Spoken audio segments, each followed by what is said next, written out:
Bonjour chers élèves, on va continuer notre cours d'économie générale et statistique. On s'est arrêté la dernière fois au niveau de la troisième partie des échanges extérieurs. Donc on s'est arrêté au niveau des indicateurs du commerce extérieur. Donc je vous enregistre cette vidéo pour vous expliquer les indicateurs descriptifs. Donc tout d'abord, on distingue deux types normalement d'indicateurs du commerce extérieur. Il y en a ceux des indicateurs normalement descriptifs et d'autres analytiques. On commence par les indicateurs descriptifs. Il s'agit normalement de quatre indicateurs. Tout d'abord, on a le solde commercial. Ensuite, on a le taux de couverture, le taux de pénétration et le degré d'ouverture. Commençons par le solde commercial. Donc, le solde commercial, comme vous voyez, c'est la différence entre les exportations et les importations. On a les exportations FOB et les importations CAF. Tout d'abord, qu'est-ce que ça veut dire l'expression FOB? Normalement, en français, c'est franco à bord. Donc, c'est la valeur des marchandises exportées sans les frais de transport et les autres frais, taxes et charges d'assurance. يعني هنايا la valeur ديال les exportations, mais sans prendre en compte les frais de transport. Et les autres frais, bien sûr, tels que les taxes et les charges d'assurance. Mais pour les importations CAF, normalement CAF signifie coût, assurance, frais. C'est un prix d'un bien à la frontière du pays importateur ou le prix d'un service fourni à un résident avant l'acquittement de tous les impôts et les droits sur les importations et paiement de toutes les marges commerciales et de transport dans le pays. Donc, normalement, on trouve toujours le prix FOB, il est normalement toujours inférieur au prix CAF. On obtient trois cas, ou bien il y en a trois cas possibles. D'accord? Donc, soit on trouve un solde commercial qui est égal à 0, donc il s'agit d'un solde nul. Là, on parle d'une balance équilibrée. Soit un solde commercial inférieur à 0, donc il s'agit d'un déficit, ou bien une balance, on peut dire une balance commerciale déficitaire, soit un solde commercial supérieur à 0, donc il s'agit d'un excédent, donc il s'agit d'une balance, on parle d'une balance excédentaire. Donc prenons euh, par exemple, si on trouve un solde commercial est égal à moins de 100 milliards de dirhams. Donc comment peut-on lire cette expression ou bien ce résultat? On peut dire qu'au Maroc, en 2018 par exemple, s'il s'agit par exemple c'est le solde commercial en 2018, le déficit commercial s'élève à 200 milliards de dirhams. Maintenant, si on veut calculer la variation du solde commercial, donc comme vous savez, toujours pour le calcul de la variation, c'est par exemple si on veut calculer la variation du solde commercial de 2019 par rapport à 2018, donc c'est simple, c'est le solde commercial obtenu en 2019 moins le solde commercial de 2018 divisé sur le solde commercial 2018 fois 100. D'accord? Donc, comment peut-on interpréter ce résultat?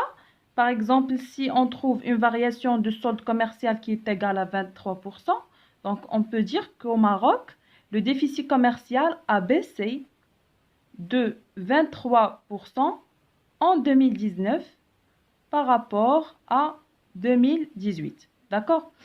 Si par exemple on trouve moins 23%. Donc il s'agit d'une baisse. D'accord? Maintenant pour le taux de couverture. Tout d'abord,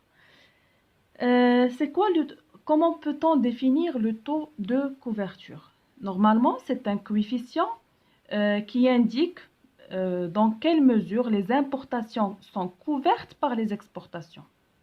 Autrement dit, Dans quelle mesure les devises reçues des ventes permettent de régler et recourir les achats. يعني داكشي اللي كيدخل لينا حنايا من les exportations.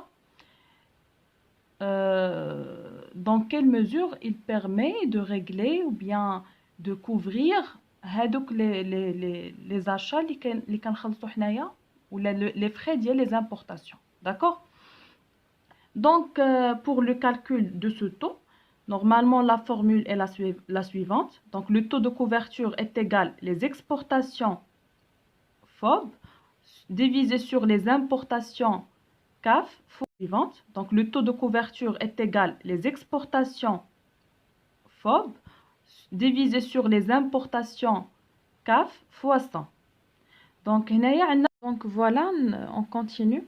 Donc soit on trouve trois cas possibles, soit on obtient normalement un taux de couverture qui est égal à 100 ou bien 1. Donc là, on peut dire que les exportations couvrent les importations. Il s'agit d'une balance équilibrée.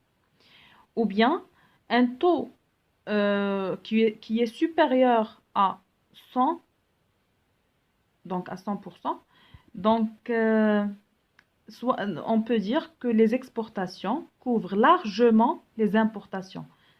Donc là, il s'agit d'une balance excédentaire. Ou bien, on trouve un taux qui est inférieur à 100.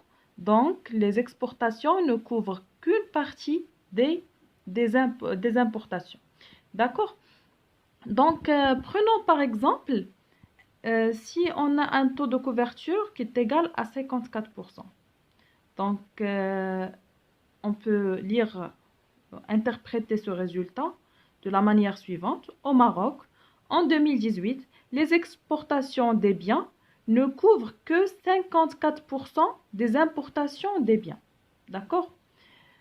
Maintenant, pour le troisième indicateur, c'est le taux de pénétration. Donc, pour le taux de pénétration, normalement, il permet d'évaluer dans quelle mesure la demande intérieure marocaine est assurée par des biens importés ou par des biens produits au Maroc. D'accord? Donc, comment peut-on calculer ce taux de pénétration? C'est de la manière suivante. Donc, on a les importations divisées sur le marché intérieur fois 100. Avec le marché intérieur est égal la production nationale, plus les importations moins les exportations. Donc, autrement, les importations divisées sur la production plus les importations moins les exportations fois 100. Donc, prenons par exemple, si on a un taux de pénétration qui est égal à 34%. Donc, là, on peut dire qu'au Maroc, en 2018, les biens ou bien les importations en biens représentent 34% des biens vendus sur le marché intérieur national. D'accord? Donc, dans quelle mesure, normalement, la demande intérieure marocaine, elle est assurée par les biens importés ou bien par les biens produits au Maroc, bien par la production nationale. Et enfin, pour le quatrième indicateur, c'est le degré d'ouverture. Donc, pour le degré d'ouverture, normalement, ce chiffre ou bien ce taux, il permet d'évaluer l'intensité des échanges d'un pays avec les autres. Donc, le taux d'ouverture, il est égal aux exportations plus les importations divisées sur 2, le tout divisé sur le PIB fois 100. D'accord? Donc, prenons par exemple, si on obtient un taux d'ouverture qui est égal à 35%. Donc, comment peut-on interpréter cette valeur? On peut dire qu'au Maroc, les échanges extérieurs, ou bien on peut dire la moyenne des exportations et importations en biens et services représente 35% de la richesse créée. D'accord? Donc, voilà. Donc, on va voir maintenant le deuxième indicateur dans l'autre, ou bien dans la vidéo suivante. On va voir les indicateurs analytiques.